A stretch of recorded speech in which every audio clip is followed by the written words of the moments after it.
Brought to you by ZX Cough Syrup. XZ नहीं, doctor का भरोसेमंद ZX। ZX का असरदार आरामदायक फॉर्मूला खांसी पे काम शुरू करे सिर्फ 15 मिनट में। यूपी में आज घमासान मचा हुआ था अखिलेश यादव के बयान से। उनका कहना है कि बजट को लेकर जो भी बातें हैं ये सरकार बचाओ बजट है, साथ ही साथ ये सरकार चलने वाली नहीं है, गिरने वाली सरकार है। कब गिर जाए पता नहीं, ये बहुमत वाली सरकार नहीं है। और तो और कई मुद्दों पर उन्होंने हमला भी बोला सरकार पर। दूसरी खबर में हम बात करेंगे अखिलेश यादव के बयान पर। सवाल था कि क्या आरएलडी चीफ जयंत चौधरी विपक्षी गठबंधन से फिर जुड़ सकते हैं। और वहीं तीसरी खबर हमारी जुड़ी है गाजीपुर से। हालांकि घटना दिल्ली की है लेकिन बड़ी ही दर्दनाक है। तो आइए शुरू करते हैं इन तमाम खबरों के साथ आज का यूपी। नमस्कार, मैं गौरव कुमार पांडे हाजिर हूं आज का यूपी लेकर। सपा अध्यक्ष अखिलेश यादव ने बातचीत में बजट पर सवाल उठाए और केंद्र सरकार पर हमला बोला। केंद्र सरकार के आए बजट पर अखिलेश ने कहा यह सरकार बचाओ बजट है। इतना ही नहीं, केंद्र सरकार को लेकर अखिलेश यादव ने यह भी कहा कि ये चलने वाली सरकार नहीं है, ये गिरने वाली सरकार है। कब गिर जाए पता नहीं। आप वहाँ के बाहर नियंत्रण के लिए पैकेज देंगे और बाकायदा आप उन स्टेट्स का नाम लेंगे। उत्तर प्रदेश का तो एक बार नाम नहीं लिया गया स्टेट का। तो जो सांसद बैठे हैं समझ में तो यही आएगा कि उनको खुश करने के लिए बजट बनाया जा रहा है, उनको खुश करने के लिए बजट दिया जा रहा है। अखिलेश जी, जो बात हो रही है कि पूरी बजट को लेकर तो बात हो ही रही है, लेकिन चुनाव की अगर बात करें, जो 2024 के चुनाव हुए, आने वाले यूपी के भी चुनाव हैं। अब योगी जी वर्सेस केशव प्रसाद मौर्य पिछले दिनों चला, सबने देखा, संगठन बड़ा है सरकार से, और आपने भी बीच में कई ऑफर्स दिए, मॉनसून ऑफर भी दिया। क्यों सरकार गिराना चाहते हैं योगी की? आप किसको वहां से तोड़ करके लाना चाहते हैं? नहीं, मैं तोड़ना नहीं चाहता हूँ। मैं तो एक बात कह रहा हूँ, जो मैं देख रहा हूँ उसके बारे में मैं बात कहता हूँ। सुनने में आ रहा है कि अंदर झगड़ा है, झगड़ा अंदर ही नहीं है, दिल्ली तक झगड़ा है। तो विपक्षी लोग कुछ तो ऑफर करेंगे। ये चलने वाली सरकार नहीं, ये गिरने वाली सरकार है। कब गिर जाए पता नहीं। और खुशियाँ मनती हैं। तीसरी बार जब सरकार बनी उतनी खुशी नजर नहीं आई जितनी पहले खुशियां हुआ करती थी। और आज बहुमत की सरकार नहीं है। आप पैकेज दे करके, आप कुछ दे करके आप जोड़ के रखें लोगों को, तो ये तो जनता देख रही है। और फिर नया क्या है? नया कुछ है नहीं सरकार के पास। अगर कुछ नया किया होता तो नया आगे बढ़ता हुआ दिखाई देता। इस बयान के सामने आने के बाद राजनीतिक भूचाल मच गया। लगातार भाजपा से जुड़े लोगों ने भी जमकर बयानबाजी की, जिसमें यूपी सरकार के कई कैबिनेट मंत्री थे। देखिए, समाजवादी पार्टी, इसका हमेशा ये एजेंडा रहा है राजनीति का कि ये समाज को भ्रमित करके अपनी राजनीतिक रोटियां सेके। प्रदेश का विकास, देश की उन्नति, देश की समृद्धि, प्रदेश को विकास की तरफ आगे ले जाने का एजेंडा समाजवादी पार्टी का कभी नहीं रहा। किसी से कोई नाराजगी नहीं है, क्योंकि हम बिना भेदभाव के चलने वाली सरकार है। और आज के दिन में हम कोई किसी से नाराज होकर किसी के साथ न कोई नुकसान किया जाता है न कोई। हमको अब तक देखा हूँ कि आज के दिन में सभी लोग, बजट पहली बार है कि हम जब से आया हूँ तब से, और पिछले लोगों के बजट देखता था, उसके आरोप इस तरीके का निराधार है। मोदी 3.0 के बजट पर बसपा सुप्रीमो मायावती ने भी हमला बोला। उनका कहना है कि संसद में आज पेश केंद्रीय बजट अपने पुराने ढर्रे पर कुछ मुट्ठी भर अमीर और धन्ना सेठों को छोड़कर देश के गरीबों, बेरोजगारों, किसानों, महिलाओं, मेहनतकशों और वंचितों, उपेक्षितों, बहुजनों के त्रस्त जीवन से मुक्ति हेतु अच्छे दिन की उम्मीदों वाला कम, बल्कि उन्हें मायूस करने वाला ज्यादा।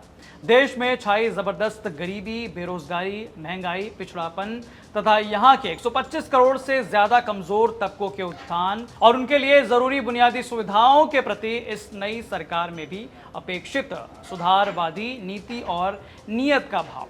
बजट में ऐसे प्रावधानों से क्या लोगों का जो जीवन है वो खुश और खुशहाल हो पाएगा?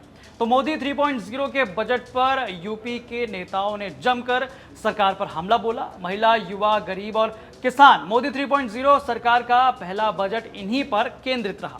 प्रधानमंत्री नरेंद्र मोदी जैसा कि पहले भी कई बार महिला, युवा, गरीब और अन्नदाताओं को समर्थवान बनाने की बात कहते रहे हैं, वैसे ही वित्त मंत्री ने बजट भाषण में सरकार का यही विजन भी दिखाई दिया। अब बढ़ते हैं अगली खबर पर। लोकसभा चुनाव से ठीक पहले राष्ट्रीय लोकदल अध्यक्ष जयंत चौधरी ने सपा चीफ अखिलेश यादव का साथ छोड़ एनडीए का दामन थाम लिया था। जयंत ने भाजपा के साथ मिलकर 2 सीटों पर चुनाव लड़ा और उनको जो है यहां पर जीत मिली। अब जयंत चौधरी मोदी सरकार में कैबिनेट मंत्री हैं और उनकी पार्टी एनडीए में शामिल है। मगर पिछले कुछ दिनों से जयंत चौधरी ने भाजपा सरकार के कुछ फैसलों को लेकर खुले तौर पर अपनी नाराजगी जाहिर की।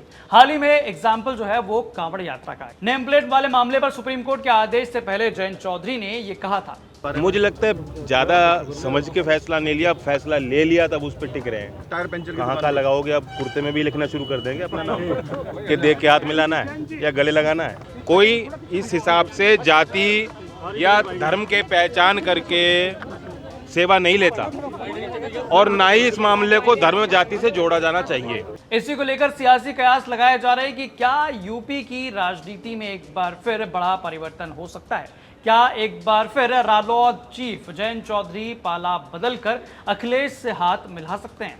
इस पर अखिलेश यादव ने जो कहा उससे ये क्लियर है कि भैया रास्ता अब पूरी तरह से बंद हो चुका है। सुनिए जरा। जयंत चौधरी को लेकर सवाल था, क्या आपको लगता है, उम्मीद है कि जिस ढंग से सवाल उठाया जा रहा है कुछ मुद्दों को लेकर वो दोबारा आपके साथ जुड़ सकते हैं, आप उनको लेंगे साथ में? राजनीति में किसकी क्या मर्जी है मैं क्या जानूं।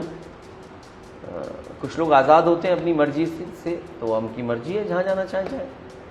अगर आपके साथ आना चाहें? हमारे पास कौन आएगा? हम पे क्या है देने को? न बजट न मंत्री पद, हम क्या दे सकते हैं? लोग तो वहीं जाते हैं जहां कुछ लाभ होता है। हमारे पास तो क्या लाभ है? अभी कुछ भी नहीं है। तो अखिलेश यादव ये कहते नजर आए कि भैया हमारे पास क्या है, उन्हें देने के लिए कुछ भी नहीं। और ये भी बड़ी बात वो कहते नजर आए कि जिसको जहां लाभ नजर आता है वो वहीं जाता है।